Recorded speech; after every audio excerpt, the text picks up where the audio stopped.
এরকম একটা প্রশ্ন কারো কারো মাথায় এসছে বিবিসি বাংলার সাথে তার সাক্ষাৎকারটা দেখার পর। সেখানে ভারতের সাথে সম্পর্ক নিয়ে প্রশ্ন এসেছিল এবং তার জবাবে তিনি যা বলেছেন তাতে কেউ কেউ এটার একটা ইন্টারপ্রিটেশন সামনে আনার চেষ্টা করছেন। অন্তত কারো কারো মনে বা আমাকে যারা নিয়মিত শোনেন তাদের কারো কারো মনে এই ধরনের প্রশ্ন সম্ভবত এসেছে। কারণ আমি দেখেছি আমার ওই তার ইন্টারভিউকে ভিত্তি করে যে ভিডিও করেছিলাম তার নিচে কেউ কেউ এই ধরনের মন্তব্য করেছেন যে তিনি ভারতের ব্যাপারে এত নমনীয় কেন, তিনি কি ভারতের কাছে নতি স্বীকার করছেন। আমরা একটা জিনিস আমরা আসবো উনি আসলে কি বলেছেন এবং আদতে আমি তা মনে করি কিনা সে ব্যাপারে কথা বলবো। কিন্তু একটা জিনিস আমার মনে হয় এই সরকারের একটা জিনিসকে যদি কেউ পিক করতে বলেন যে সরকারের প্রধান সফলতা কি, সরকারের অনেক অনেক ব্যর্থতা আছে। মানে এই সরকার আহত মানুষদেরও ঠিক মতো চিকিৎসার ব্যবস্থা করতে পারেনি, এই গণ অভ্যুত্থানে আহত মানুষের। মানে এই একটা ব্যর্থতা যথেষ্টের বেশি টু প্রুভ যে এই সরকারটা কতটা ব্যর্থ। কিন্তু সাফল্যের কথা অনেক ক্ষেত্রেই সাফল্য আছে কম বেশি, এবং এই ভেঙে পড়া সিস্টেমের মধ্যে তারা যতটুকু করেছেন দেশটা একেবারে উচ্ছন্নে যায়নি, এটাও বড় সাফল্য। কিন্তু একটা জায়গায় যদি সাফল্যের কথা বলা হয় এটা অবিশ্বাস্য, সেটা হচ্ছে বাংলাদেশ ডক্টর ইউনূসের নেতৃত্বে একটা সার্বভৌম দেশ হিসেবে তার অস্তিত্ব জানান দিয়েছে এবং সেই রাষ্ট্রটার সামনে যে রাষ্ট্রটা আদতে আমাদের সার্বভৌমত্বকে ধ্বংস করেছিল এবং আমাদের সার্বভৌমত্ব আর আছে বলে মনে হয়নি যে দেশটার কারণে, সেটা ভারত। সো ভারতের সামনে মাথা উঁচু করে বুক চিতিয়ে দাঁড়িয়েছিলেন ডক্টর ইউনূস এবং আমরা একটা স্বাধীন সার্বভৌম দেশ হিসাবে আমাদের অস্তিত্ব ভারতকে জানান দিয়েছি। যে দেশটা আমাদেরকে সার্বভৌম দেশ হিসাবে দেখতে বহুদিন চাইনি, অন্তত শেখ হাসিনার পুরো আমলে একটা কলোনি বা একটা করদ রাজ্য হিসাবে দেখতে চেয়েছে। সো এটি একটা বিরাট সাফল্যের জায়গা এবং মানুষ এই জিনিসটাকে প্রাণ ভরে মন ভরে উপভোগ করেছে। এবং ডক্টর ইউনূসের এই সাফল্যকে এবং এই যে বেঞ্চমার্ক, আমি প্রায় বলি যে ডক্টর ইউনূসের উচিত ছিল অনেক জায়গায় অনেকগুলো বেঞ্চমার্ক তৈরি করে দিয়ে যাওয়া, সুশাসন, দুর্নীতি দূর করা, আইনশৃঙ্খলার পরিস্থিতি, দ্রব্যমূল্য, চাঁদাবাজি রোধ করা, ঘুষ দুর্নীতি রোধ করা। আমি দুঃখিত 7 মাস চলে গেল, আমি আসলে দেখিনি কোথাও তারা তেমন কোনো বেঞ্চমার্ক তৈরি করতে পারছে যেটা পরবর্তী সরকারকে আমরা দেখিয়ে বলতে পারবো দেখো ডক্টর ইউনূসের সরকার এটা করেছিল।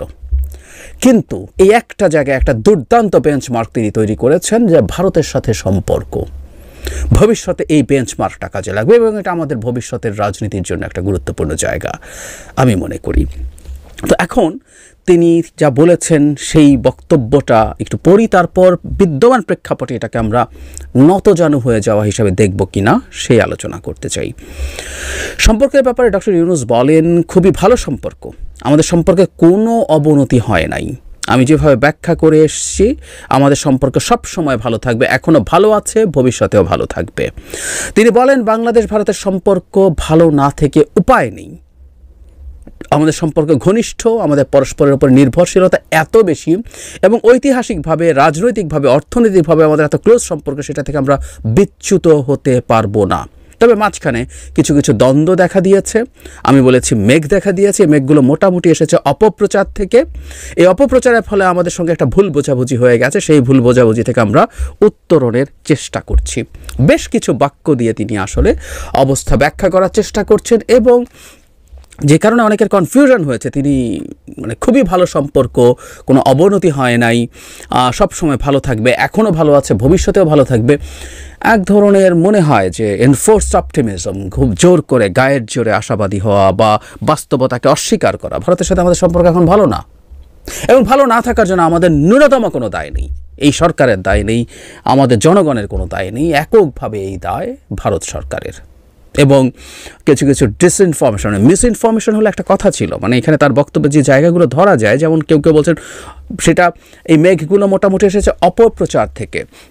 মানে অপপ্রচারের ক্ষেত্রে তো ইংরেজিতে আমরা রাদার যদি বলি দুটো শব্দ আমরা ব্যবহার করি, একটা হচ্ছে মিসইনফরমেশন, কখনো কখনো কোনো ভুল তথ্য হয়ে যায় অসতর্কতায় বা অনিচ্ছাকৃতভাবে, আর কিছু কিছু মিথ্যা কথা কেউ কেউ প্রচার করেন যেগুলোকে ইংরেজিতে আমরা ডিসইনফরমেশন বলি। বাংলাদেশ সম্পর্কে ভারতীয় মিডিয়া এবং ভারতীয় মিডিয়ার যেসবের বিষয়ের উপরে ভারতের অফিসিয়াল স্টেটমেন্টস আছে সেগুলো সবগুলো জনাব মোদি আমাদের প্রধান উপদেষ্টার সাথে কথা বলা থেকে শুরু করে তাদের মিনিস্ট্রি অফ এক্সটার্নাল অ্যাফেয়ার্সের দিক থেকে যতগুলো স্টেটমেন্ট দেওয়া হয়েছে অত্যন্ত মিথ্যা, ভ্রান্ত, ডিসইনফরমেশনের উপর ভিত্তি করে দেওয়া হয়েছে। সুতরাং ডিসইনফরমেশন দিকেও যখন কারোর সাথে সম্পর্ককে সমস্যা তৈরি করে তখন বুঝতে হবে এটা একেবারে পরিকল্পিত। সুতরাং ভারত আমাদের সাথে সম্পর্ক পরিকল্পিতভাবেই কূটনীতির ভাষা আমরা যেটাকে বলে ডাউনগ্রেড করেছেন, কোনো সন্দেহ নাই এতে। ফলে আমরা ভারতের সাথে আমাদের সম্পর্ক ভালো আছে, ভবিষ্যতেও ভালো থাকবে, এই কথাগুলো আসলে মানে মনে হয় যে খুবই এনফোর্স করা হচ্ছে। তবে তিনি এই যে কথাটা বলেছেন এটা আমি একেবারেই একমত। বাংলাদেশ ভারতের সম্পর্ক ভালো না থেকে উপায় নেই। আমাদের সম্পর্ক ঘনিষ্ঠ, আমাদের পরস্পরের উপর নির্ভরশীলতা এত বেশি, এবং ঐতিহাসিকভাবে, রাজনৈতিকভাবে, অর্থনৈতিকভাবে আমাদের এত ক্লোজ সম্পর্ক, সেটা থেকে আমরা বিচ্যুত হতে পারবো না।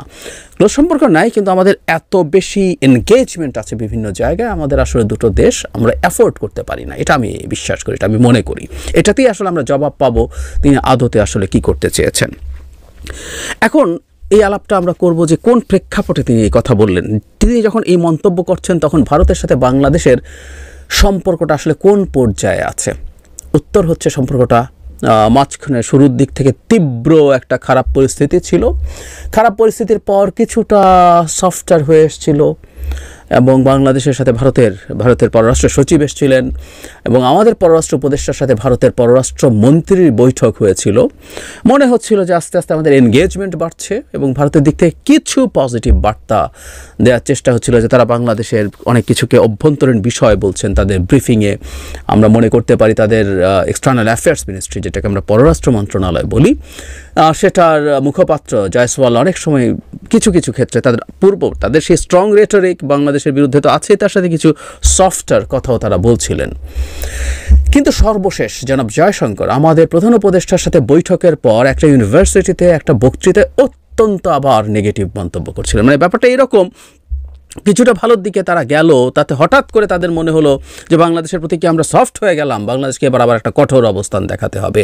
জনাব জয়শঙ্কর সম্পূর্ণভাবে বাংলাদেশকে এবং সরকারকেই ব্লেম করেছেন যে সম্পর্কটা কোথায় যাবে না যাবে, এটা নিয়ে বিস্তারিত আলোচনা করেছি, আপনাদের মনে থাকার কথা, যে সম্পর্ক কোথায় যাবে না যাবে সেটা বাংলাদেশকেই ঠিক করতে হবে। বাংলাদেশের সরকারের উপদেষ্টারা কখনো কখনো ভারতের বিরুদ্ধে মন্তব্য করে সম্পর্ককে ধ্বংস করছে, ক্ষতিগ্রস্ত করছে, সম্পর্কের উত্তরণ যে প্রিভিয়াস ক্রাইসিস ছিল সেটা হ্যাম্পার করছে, এই ধরনের মন্তব্য করছে। এবং রাইটলি আমাদের পররাষ্ট্র উপদেষ্টা জনাব তৌহিদ হোসেন সেটাকেও পাল্টা জবাব দিয়েছেন, এবং খুবই চমৎকারভাবে তিনি বলেছেন যে আমাদের সম্পর্কটা কীরকম হবে সেটা যেন আমাদের দায়িত্ব আছে, ঠিক একইভাবে ভারতেরও দায়িত্ব আছে। ভারত এটাকে কীভাবে দেখতে চায় সেটাও খুবই জরুরি, এবং আমি মনে করি এটা মূলত ভারতের ব্যাপার, কারণ এই সম্পর্কটা এই জায়গায় গেছে ভারতের, কেউ বলতে পারেন ভুল, আমি বলবো অপরাধ।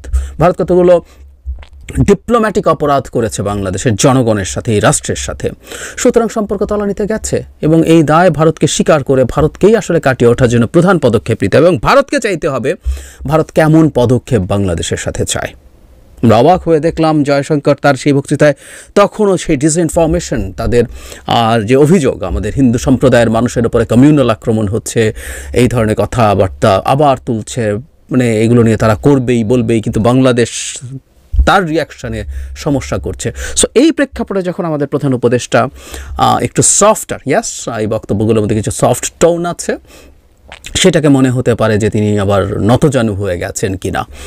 আমার বক্তব্য হচ্ছে কূটনীতি আসলে ক্রমাগত টাফ সব সিদ্ধান্ত, টাফ সব রেটরিক ক্রমাগত চলতে থাকবে, এটা ঠিক না।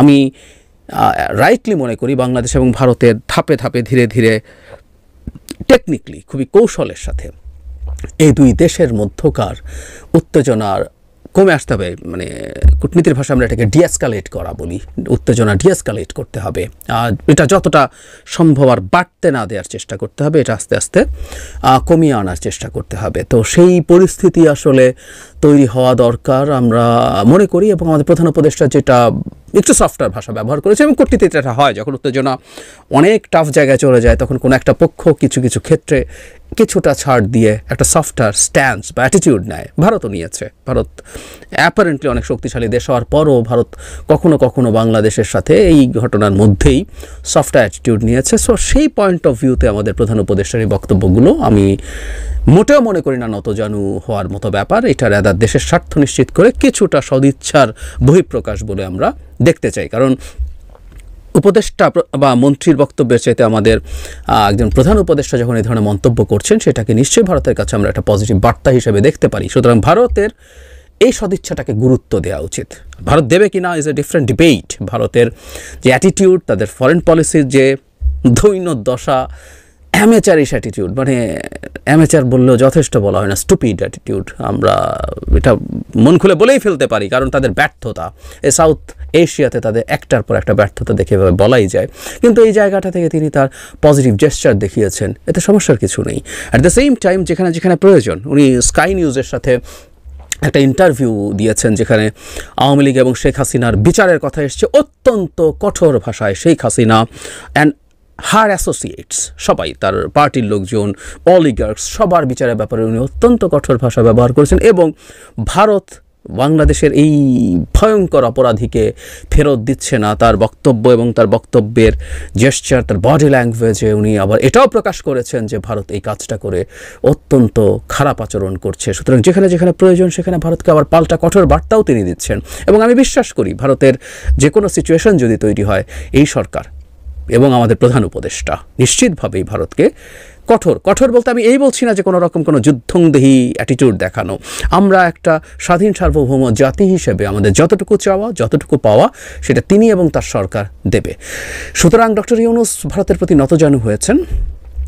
আমি কোনোভাবেই মনে করি না ডিপ্লোম্যাসিকে এভাবে দেখতে হয়। আমাদের মনে আছে যখন বাংলাদেশ ইলিশ ভারতে দেওয়ার সিদ্ধান্ত নিয়েছিল, অনেকে বলছিলেন যে ডক্টর ইউনূসের সরকার ভারতের প্রতি নতজানু হয়ে গেছেন। আমি তখনও বলেছিলাম না, ডিপ্লোম্যাসি এভাবেই কাজ করে। এবং আমরা এরপরে দেখেছি যখনই প্রয়োজন হয়েছে সেই অ্যাটিটিউড নিয়েছেন।